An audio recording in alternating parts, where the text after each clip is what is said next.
Sur les lignes 7 à 9 et l'aménagement du territoire, oui, c'est évidemment un débat extrêmement fort.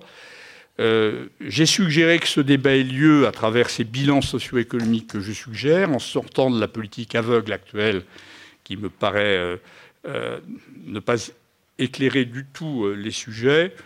Je ferai juste une remarque, et je vais choquer probablement un certain nombre de vos collègues, Monsieur le Président.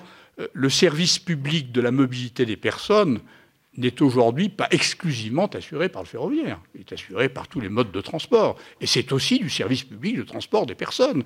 Le ferroviaire n'a pas l'exclusivité de la notion de service public du transport des personnes. D'ailleurs, les régions, maintenant, sont à la fois responsables du transport ferroviaire depuis la loi NOTRe et du transport routier. Et elles-mêmes, j'en suis convaincu, feront les arbitrages qu'elles devront faire dans ce domaine entre qu'est-ce qu'il convient de faire en termes de conservation de lignes, y compris de petites lignes, et qu'est-ce qu'il convient de ne pas faire. Quant à l'argument écologique COP21, pardon de le dire, je ne le ressens pas, j'ai peut-être tort, j'ai sûrement tort, comme pertinent.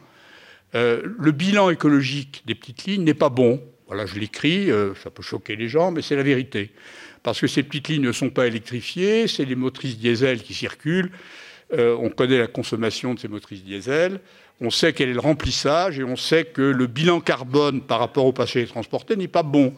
Et ce débat me paraît, me semble-t-il, j'ai sûrement tort, pas totalement pertinent, dans la mesure où demain, il y aura des cars électriques, des cars, etc., qui permettront que les choses se fassent dans des conditions qui, du point de vue de l'empreinte écologique, soient pas plus mauvaises que celles que nous avons aujourd'hui.